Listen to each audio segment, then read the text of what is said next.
Hello and welcome to episode 1 of Video Bootcamp, all about the camera, shutter speed, aperture, ISO, all of that great stuff. We're going to be talking about the thing that makes all the magic happen, the camera.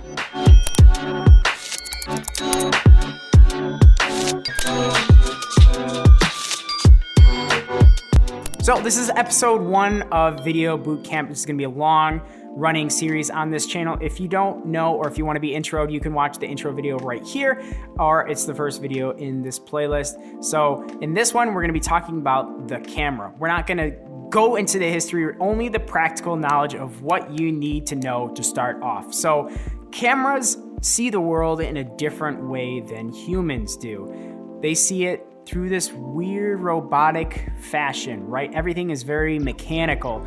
We just look and our eyes adjust, and we have weird things that our brain does with optical illusions, but for the most part, our eyes just see, right? It's kind of magic. Cameras are kind of magic too, but the way that cameras get video or images in the sensor is by exposure. So the light hits the sensor on the inside. This is my Fuji X-T1, which is actually the first camera that I used on my YouTube channel. A lot of the Wilt videos early on were shot on my smartphone, so this is my first real camera that I was using. And it's great because it's mirrorless, so I can show you some fun stuff. Light enters the camera. There's a sensor right in here. So you see that little surface there? Every camera has a sensor.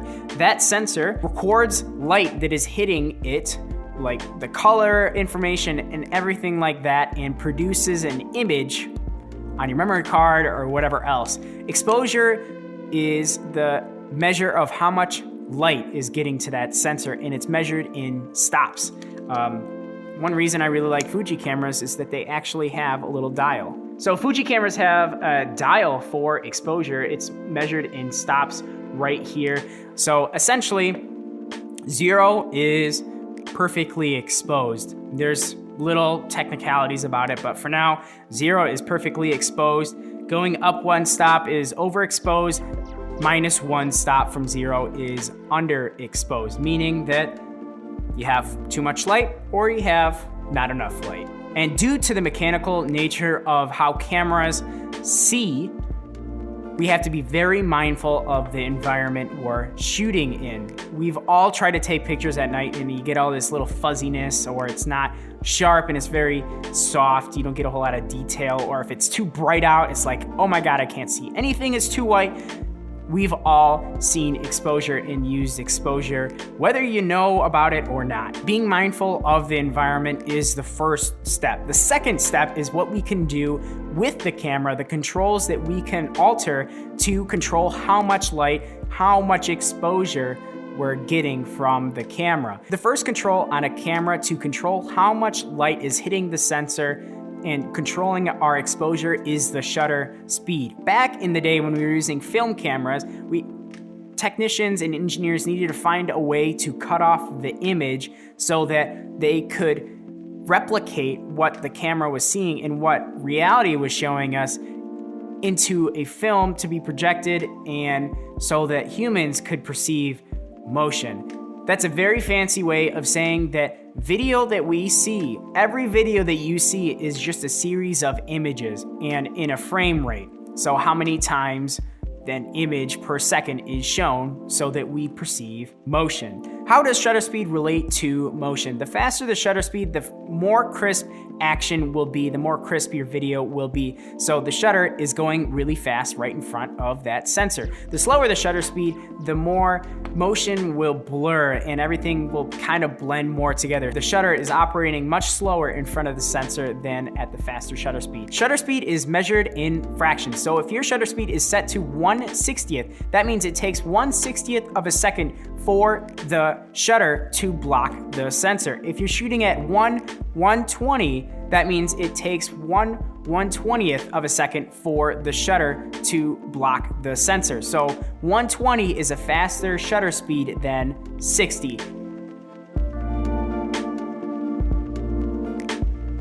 Generally, people just say the second number. They don't say 1/120th. See, it's really hard to see. You don't know how many takes it took to properly say that. So the higher the number of the shutter speed, the faster the shutter will move. Shutter speed is relative to frame rate, however. I'm not gonna get super in-depth with frame rate right now, but what you need to know is that frame rate is how many images per second are in each video that your camera records. The general rule for a cinematic look is to double the shutter speed of your frame rate. So if you're shooting at 24 frames per second, you want to double that to 1/48 for your shutter speed. If you're shooting at 60, you want 120. If you lower your shutter speed from there, you're gonna get really blended motion. If you increase your shutter speed, you're gonna have really crisp motion. All right, the next control of your camera is aperture, and it's actually not on the camera, it's in the lens of the camera. And when you have a camera that you can change the lens out,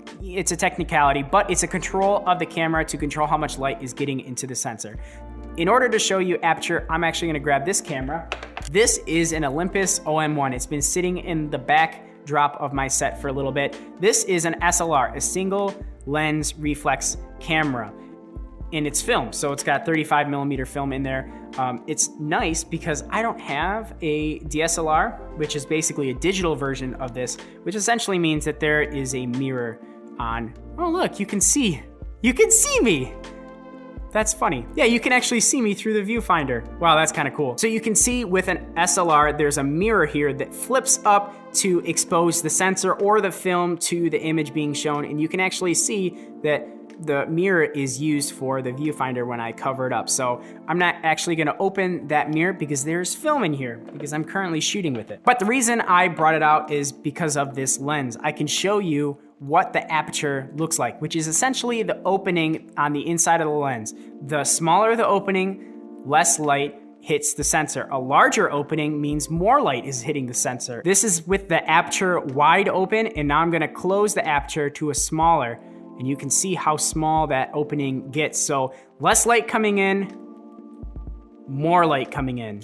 Aperture is measured in F scales. So f1.8, f2.8, f8, all of that. And it's inversely proportional to the size of the opening. So when people say a larger aperture, that means wider, but it's gonna be a smaller number. F1 is completely open, right? That's a small number, but it means a wide open aperture. F22 is generally the smallest most cameras can go, and that's a tiny opening. Aperture is cool just like shutter speed. There's a byproduct to how much light and adjusting that setting. Shutter speed, faster shutter speed means crisper motion. A larger aperture means that there is less stuff in focus at a distance. It's called depth of field, and we'll get more into that later. But a wider aperture means that my face is in focus, but the background is not. A smaller aperture means that a heck of a lot more will be in focus. You're letting in less light, but a large amount of what's in frame at a distance will be in focus. The third control on your camera is ISO. ISO is the sensitivity of your sensor. So the lower the ISO that you set, the less sensitive your sensor will be to light, so it lets in less light. A higher ISO means a higher sensitivity on your sensor. The more energy is being shoved into the sensor to get more light. However, again, there's a drawback. Higher ISO, there will be noise in your image. You've seen it when you shoot at night with your phone. It's very noisy. And generally, you want to keep your ISO as low as possible. There are other things that you can do to control the light that your camera gets, like an ND filter, but we will get into that later. Moving on from exposure, another important control on your camera is white balance. Like I said earlier, cameras see in a very robotic fashion, not like our eyes. Our brain automatically adjusts. And one of the things that needs to be controlled is white balance. It's how the camera sees color. Our eyes will automatically adjust to what color light is around us to kind of get the right color. Again, it's not 100%, but neither are cameras. They see literally what is being shown to them, the wavelength of light and everything. In order to properly talk about white balance, we have to talk about what color temperature is. So we all kind of know what color temperature is. We have warm light, which is more orange, red, and cold light, which is like LEDs that are more blue. And cameras will have to interpret the color of light to know what the colors are in a scene. So right now I have my white balance set to a specific number. I think it's incandescent. I'm not actually quite sure. It's pretty close to what the color temperature of my lights are. And then I have this white piece of paper, which is not only for visuals, but it's also a white piece of paper. So in post, I can say, hey, that right there, that's supposed to be white. And then in post, the editor will be like, oh, then here are the colors. You know, it's pretty close, right? It's not perfect. There are ways to get it exactly right. But the general theme is that there is color temperature, warm and cold light, and the camera doesn't know which. Usually auto white balance is pretty good, but you need to be aware of it anyways, because if you go from shooting inside to outside, and you don't have white balance on auto, the colors are gonna change, or if you have it on auto, the colors are gonna change at different times that you don't want. So that's something to control. There's also a thing called tint. So this kind of comes in not in color temperature, but it's in green and purple. So depending on what your camera is doing, it will make scenes more green or more purple. But all you really need to know is that those are the two things regarding white balance. We have warm and cold light, and we have the tint, which is green and purple. And we can fix all of that stuff in post depending on your video editor. But the best rule of thumb for anything, no matter if you set the white balance, you know the color temperature of your lights, is to put a white piece of paper in front of the camera, just like this. Ideally, it has to be well exposed so it's not super dark or anything. And then in post, we can go and change the color later in the coloring in the post-production part of video making. Focal length is basically zoom, right? It's the optical zoom on your camera, not digital zoom. So you're not taking that video and cropping it to zoom in more. This is optical zoom. This is a short focal length, 18 millimeter on this camera. There are things to consider with crop lenses, and you know, this is a different focal length. This 50 is a different 50 that if I put on this camera. We're not gonna get into that. Just know that focal length is essentially the zoom. It changes how things are. This is 18, and a longer focal length is gonna be 55 on this lens. Ooh, look how zoomed in it is, right? There's more distance between the sensor and the optical element that's reflecting it, so it zooms in more. So I'm gonna zoom it all the way back out, but that's focal length. We'll get more into that with lenses and everything. Focal length is very important, but it doesn't generally change exposure by itself. And then the last thing, I wanna talk briefly about frame rate. I mentioned it earlier, 24 frames per second is the cinematic. Usually it's 23.576.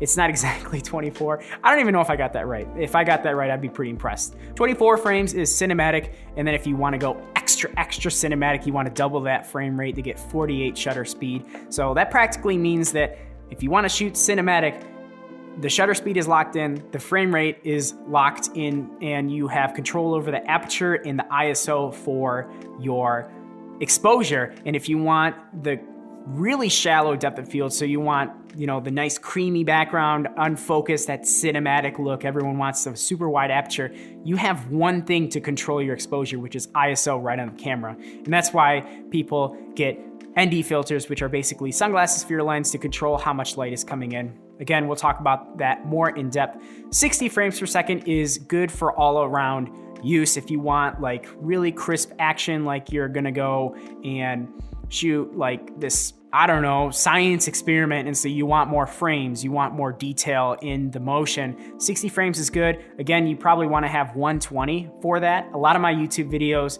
last year were shot in 60 frames. I'm moving towards 24 for this year. One benefit to shooting in 60 frames per second, if you keep it at 120, is that you can easily slow it down to 40% speed and get super easy slow motion. You don't even need a slow motion camera. As long as it shoots 60 frames per second and you export it in 24, easy slow motion. You can also use 30 if you want. I don't have any reason to use 30 frames per second. It's generally a TV thing, and for like broadcast and everything, just know that 30 frames per second is another frame rate that people use. But if you're gonna be using this video for yourself or just YouTube, 24 and 60 FPS are the way to go. And then also, it's not related to frame rate, but 4K is another thing I'd like to mention, because you're gonna be looking at cameras and be like, this camera could shoot in 4K, like it's $500 more. Is that worth it? 4K is really great, but for a consumer, unless they have great internet or if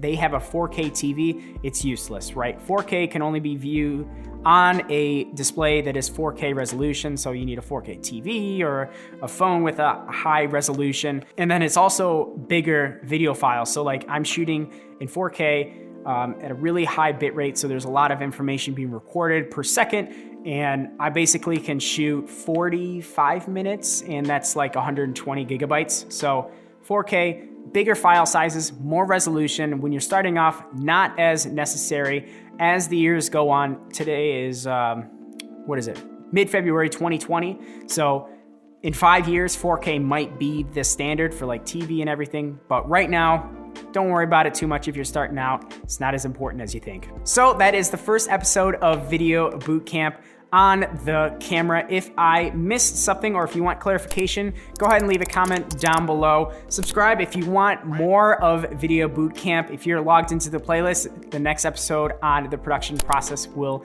play automatically in just a moment after I give my video shout outs. We have one from Instagram. We have a Jake _Stocking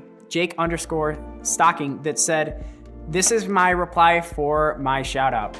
That low effort, high reward." Thanks, Jake, for that message. And if you want a shout out in my videos, you can follow me on Instagram, Kyle Fields Vid Pro, be right on screen right here. You can follow me, and I post on my story whenever I'm recording any of my videos. You can possibly get a shout out in one of mine. Stay tuned to Video Bootcamp for the next video on the production process. I hope you all have a fantastic rest of your day, and I'll see you in the next one.